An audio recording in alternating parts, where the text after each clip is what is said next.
Saya bilang, saya akan biayai bulanannya. Dan saya menjadi orang tuanya. Langsung saya suruh panggil dia papa mama. Tapi ternyata anak itu bermasalah. Dikasih, saudara. Kalau Pak Pendeta memang bisa asuh dia, ambil saja. Sampai hari ini tinggal dengan saya, dia baru lulus SMP. Saya lagi carikan SMA untuk dia. Nah, itu contoh-contoh kecil.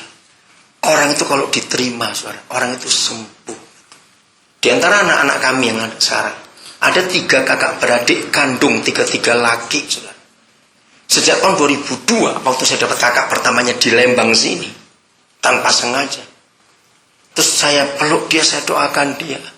Dia bilang, papa saya nggak sendiri, saya masih punya adik. Ada di mana adik? Saya datangi ke kota itu. Satu ada di rumah omanya, satu di rumah omnya. Saudara, selalu saya cerita, saya ketemu kakak mereka. Oh, bagus. Saudara, mereka nggak sanggup ngurus, mereka keluarga yang sangat tidak mampu. Jadi saya tanya, terus bagaimana? Tengkasnya, kalau memang Pak Pendeta mau urus saja, sudah ambil. Sejak tahun itu 3 anak ini saya ambil sampai hari ini. Nggak ada satupun keluarganya yang telepon saya beri nomor telepon. Tidak ada satu.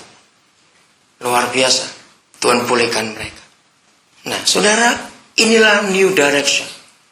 Begitu banyak anak tertolak di dunia ini yang kita harus terima mereka. Ini penginjilan yang paling gampang. Maka itu jangan takut untuk jadi kaya. Loh, nggak takut semua jadi kaya. Nggak, amin. Saya ulangi, jangan takut jadi kaya. Amin. Kenapa nggak boleh takut jadi kaya? Supaya saudara bisa punya rumah sebanyak-banyaknya. Dan buatlah mereka bisa berkata, aku pulang. Aku pulang. Suatu hari saya dapat anak, dia sudah S1. Begitu saya dapat, saya lihat dia memang cari saya untuk ikut ke Papua. Begitu saya lihat rapot SD, SMP, SMA, saya itu bingung. Tempat tanggal lahir tahun beda semua.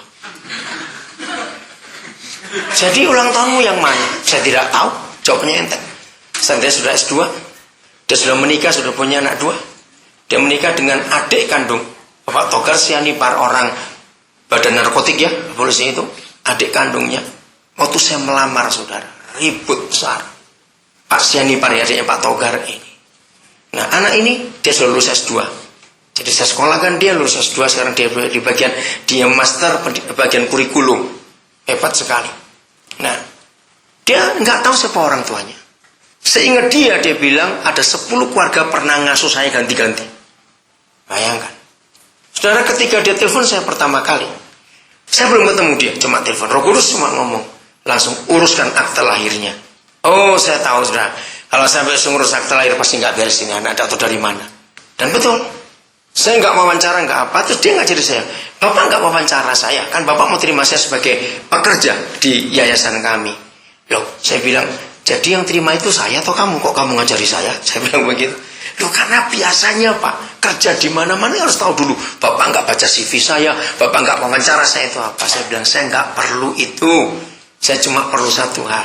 Tuhan yang menyuruh saya untuk terima kamu. Akhirnya dia naik kapal ke Nabire. Hari dia tiba itu hari Jumat. Saya sibuk, saya nggak bisa ketemu. Senin baru ketemu. Nah, begitu Senin ketemu, saya suruh ngurus KTP dulu. Dia bingung, kenapa saya harus KTP dulu? Harus KTP selesai, saya ajak dia ke kantor pengadilan pencatatan sipil. Dia kaget. Dari mana Bapak tahu saya nggak punya akta lahir?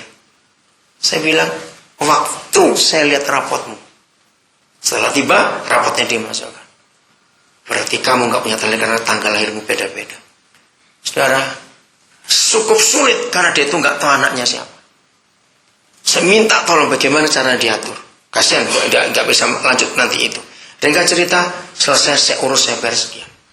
Ketika akta lahir itu jadi, dia itu spontan di kantor pencatatan sipil banyak orang.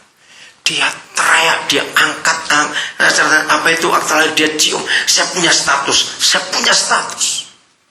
Menjerit, saudara. Setelah saya sadar, orang lihat semua, dia malu. Saya bawa dia pulang, hidupnya berubah. Jadi saya itu kalau ngurus orang sampai jadi anak, saya urus sampai sekolahnya, sampai menikahnya saya urus. Hari ini 29, 4 anak di wisuda, 3 di Malang, 1 di Jogja. Hari ini saya nggak bisa hadir dari pagi. Nah, 1 anak namanya Janior yang di Jogja, Itu anak dari pedalaman. Tahun 97, saya di pedalaman itu kalau saya mandi ke pancuran air setiap pagi. Dia asal bahasa Inggris, dia waktu itu masih SD. Good morning sir, good morning sir. Itu hebat juga anak pedalaman. Saudara, hari ini David sudah bahasa Inggris. Kalau saudara baca SMS mengharukan, dia bilang, saya akan kembali ke Papua ikut papi untuk jadi guru bahasa Inggris buat anak-anak Papua. Yang tiga, satu lulusan geografi, satu bahasa Inggris, satu fisika. Itu dari Malang. 2 perempuan, 1 laki. Jadi saya urus mereka sampai selesai. Saya nggak tinggalkan gitu aja. Bulan April, Mei ini, saya terima 8 cucu, saudara. Jadi saya tuh dipanggil opa sudah lebih dari 300 cucu. Salah satu cucu saya Michael sih. Dicubiti banyak orang tadi di situ. Dia kasihan itu Michael. Mana dia? Oh itu dia itu. Jadi ayo buat Yesus nyata di dunia ini. Amin saudara. New direction. Ke arah mana kita akan membawa? Kita lihat Ratapan pasal yang kelima. Kitab Ratapan pasal yang kelima. Jarang sekali gereja khotbah kitab ini karena namanya jelek, Ratapan, nggak enak betul. Tapi di dalamnya ada berita yang luar biasa. Ratapan, nah banyak yang susah carinya toh. Coba itu lihat toh, jarang dibaca. Mulai ayat 1. Judulnya apa? Saudara Yeremia, betul saudara Yeremia. Judulnya apa saudara? Doa untuk pemulihan. Saya berkata kepada banyak pendoa ketika tahun 2002-2003 ketika gereja punya program transformasi, masih ingat 555 Mei 2005, miliaran rupiah dikeluarkan. Saya bilang, memulihkan bangsa ini lihatlah di Ratapan pasal 5, yaitu yang kita mau pelajari. Siapa yang perlu kita pulihkan lebih dulu? Kita harus tahu sasaran pemulihan. Saya bilang pada mereka, bangsa ini gak bisa dipulihkan karena ada acara doa. Gak bisa. Betul gak? Harus turun langsung buat sesuatu. Ingatlah ya Yahweh, apa yang terjadi atas kami. Nah, kami di sini adalah orang yang harus kita pulihkan. Siapa kami? Kita belum lihat. Pandanglah dan lihatlah akan kehinaan kami. Milik pusaka kami. Siapa ini? Kita belum tahu. Beralih kepada orang lain. Rumah kami kepada orang asing. Ayat 3 yang menjelaskan. Kami menjadi fatherless, bahasa Inggrisnya. Menjadi anak yatim. Tak punya bapak. Dan ibu kami seperti janda. Yeremia ada kira-kira 700 tahun sebelum Yesus. Jadi kalau dihitung sampai hari ini kira-kira nubuatnya sudah berumur 2700 tahun yang lalu. Tapi di generasi ini terjadi sangat jelas. Kami menjadi yatim, fatherless, gak punya bapak. Ibu kami seperti janda. Pertama saya dapat pewahyuan ini, saya terganggu pada kata seperti janda. Kenapa papa gak berkata janda saja? Kenapa pakai seperti? Saya lihat terjemahan lain sama. Bukan widow, as a widow. Kenapa seperti? Maaf ya saudara. Makin hari saya makin jelas melihat kebenaran ini. Kalau seperti janda berarti bukan janda beneran dong. Janda beneran itu karena suami meninggal atau cerai. Nah ini nggak bisa disebut janda karena nggak pernah menikah, tapi punya anak, tapi nggak tahu siapa bapaknya. Maaf, saudara pernah ketemu kasus nggak? Buat saya sangat banyak, karena di situ bagian pelayanan saya. Berapa banyak orang sekarang ini, maaf ya, tapi ini fakta. Satu ibu punya 3 anak, bapaknya bisa 3 juga. Iya atau tidak? Lihat sekitar kita akhir-akhir ini. Dan inilah ayatnya. 2700 tahun yang lalu. Kasihan. Anak-anak ini menderita. Jadi ingatlah ya Yahweh, apa yang terjadi atas kami. Yang paling jelas.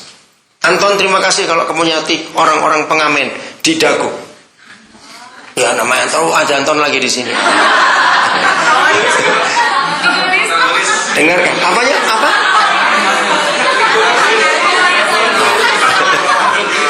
Ya udah, lanjut. Saudara, kalau kita mau melihat Ratapan pasal 5, berdirilah di semua perempatan atau lampu merah. Betul, anak-anak jalanan tak bertambah